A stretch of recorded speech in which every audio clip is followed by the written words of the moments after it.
Assalamualaikum warahmatullahi wabarakatuh. Selamat pagi Ananda semua. Semoga Ananda dalam keadaan sehat walafiat. Baiklah, sebelum memulai pembelajaran ini, marilah kita berdoa terlebih dahulu. Berdoa dimulai. Selesai. Baiklah, sebelum memulai pembelajaran, Ibu akan mengambil absen terlebih dahulu. Yang pertama, Donatul Fakira. Hadir, Bu.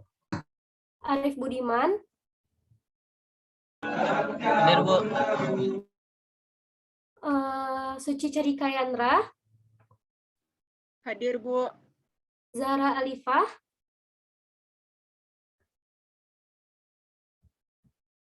Hadir, Bu. Ega Fitri Zalma. Hadir, Bu. Dan terakhir Dava Fali Ahmad. Mungkin Dava ini terkendala jaringan ya. Baiklah, Ibu akan pada hari ini Ibu akan membahas tentang materi upaya peningkatan belajar. Nah, baiklah, Ibu akan sebelum memasuki kelompok, Ibu akan membagikan kelompok. Marilah kita menonton video pembelajaran upaya peningkatan belajar ini. Silakan ditonton.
Nah, itulah video yang Ananda tonton dalam upaya peningkatan pembelajaran. Nah, Ibu setelah Ananda menonton, Ibu akan membagi kelompok. Kelompok 1 yaitu Donatul Fakira bersama Zara Alifah. Kelompok 2 Suci Cerika Yandra dengan Dava Fali Ahmad. Yang ketiga Ega Fitri Zalma dengan Arif Budiman. Baiklah, Ibu akan memberi waktu 20 menit untuk diskusi. Kepada Anda semua, disilakan untuk berdiskusi. Selesai. Baiklah, dari Anda semua nih, dari kelompok, siapa yang mau tampil duluan? Kelompok 1, kelompok 2, atau kelompok 3? Izin, Bu. Saya, Bu. Ya, silakan Rara. Baiklah, Bu. Izin, Bu. Saya Perwakilan dari kelompok 1 ingin menyampaikan hasil diskusi kami tentang pengertian belajar dan hakikat belajar, yaitu di mana belajar itu merupakan suatu kegiatan untuk memperoleh pengetahuan dan juga merupakan sesuatu yang dilakukan untuk menguasai hal tertentu. Sedangkan menurut beberapa ahli, pertama menurut Slameto, yaitu belajar adalah suatu proses usaha yang dilakukan seseorang untuk memperoleh suatu perubahan tingkah laku yang baru secara keseluruhan. Dan kedua, menurut Whitaker, belajar itu dirumuskan sebagai proses di mana tingkah laku ditimbulkan atau diubah melalui latihan atau pengalaman. Dan terakhir, menurut Kingsley mengatakan bahwa learning is the process by which behavior is origin or change through practice or training. Yaitu belajar adalah proses di mana tingkah laku dalam arti luas ditimbulkan atau diubah melalui praktek atau latihan. Baiklah Bu, sekian dari kami. Terima kasih. Baik, terima kasih kepada Rara yang mau menyampaikan diskusinya terlebih dahulu. Nah, dari kelompok 2 dan kelompok 3, siapa yang mau duluan nih yang menampilkan materi diskusinya? Kelompok 2 atau kelompok 3? Kelompok 2, Bu. Ya, Suci, silahkan. Baiklah, di sini saya sebagai perwakilan kelompok 2 akan menjelaskan diskusi kelompok kami tadi, yaitu faktor-faktor yang menyebabkan tidak memiliki upaya peningkatan belajar, diantaranya yang pertama, hasil yang dicapai tidak seimbang dengan usaha yang dilakukan. Kemudian anak didik terlambat dalam mengerjakan tugas-tugas belajar. Yang ketiga, anak didik menunjukkan tingkah laku yang kurang wajar seperti acuh, mudah tersinggung. Yang keempat, anak didik bertingkah laku yang tidak seperti biasanya, seperti murung, sedih, menyendiri dari teman-temannya. Yang kemudian anak didik mendapat penurunan yang drastis dari prestasi yang diperoleh sebelumnya. Selanjutnya, anak didik sering tidak masuk tanpa keterangan atau alfa. Kemudian yang terakhir, anak didik sering meninggalkan pelajaran tanpa keterangan atau bolos. Mungkin itu sekian Bu dari kelompok 2. Terima kasih. Baik, terima kasih kepada Nanda Suci. Yang terakhir nih, kelompok 3, dipersilahkan.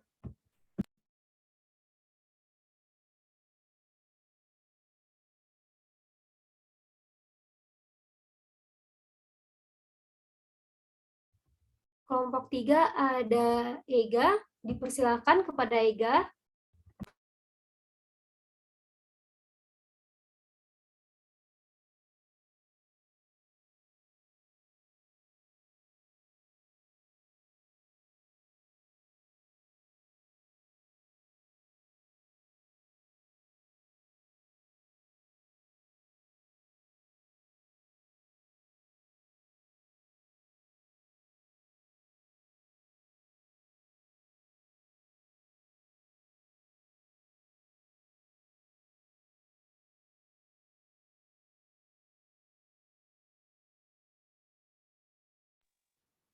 Baiklah, saya akan menyimpulkan hasil diskusi kelompok kami, yaitu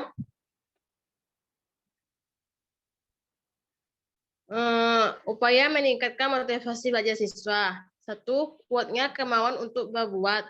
2. Jumlah waktu yang disediakan untuk belajar.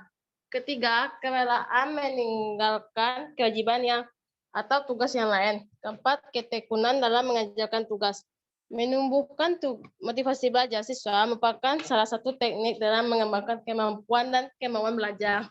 Sebagai guru atau calon guru sebisa mungkin, kita harus selalu berupaya untuk dapat meningkatkan motivasi belajar. Berikutnya, adapun meningkatkan motivasi belajar, terutama dalam mahasiswa. Yang pertama, memperjelas tujuan yang ingin dicapai. Yang kedua, membangkitkan motivasi siswa. 3, menciptakan suasana yang menyenangkan dalam belajar. 4, menggunakan variasi metode penyajian yang menarik. Yang kelima, berilah pujian yang wajar serta penilaian siswa. Keenam, berikan penilaian. Ketujuh, berilah komentar terhadap hasil pekerjaan siswa. Yang kedelapan, ciptakan persaingan dan bekerjasama. Itulah hasil diskusi yang saya dapatkan. Saya kembalikan kepada Ibu. Terima kasih. Nah, terima kasih Anda semua. sudah jelas dari diskusi tadi. Apakah dari Anda semua ada yang ingin bertanya? Sepertinya tidak ada. Baiklah, mungkin Anda semua sudah mengerti pembelajaran hari ini. Semoga pembelajaran hari ini bisa bermanfaat. Terima kasih kepada Anda sudah mengikuti pembelajaran ini dengan baik. Ibu akan memilih hasil diskusi yang paling terbaik dari kelompok. Menurut Ibu, kelompok yang terbaik adalah kelompok 1. Silakan beri aplaus untuk kelompok 1. Selamat kelompok 1. Baiklah. Nanti kelompok 1 silahkan untuk mengambil hadiah di ruangan Ibu. Baik, Anda semua, sekian dari pembelajaran Ibu. Semoga Anda semua dapat memahami pembelajaran yang telah Ibu berikan.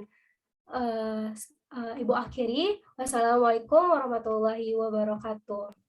Waalaikumsalam Waalaikumsalam warahmatullahi wabarakatuh.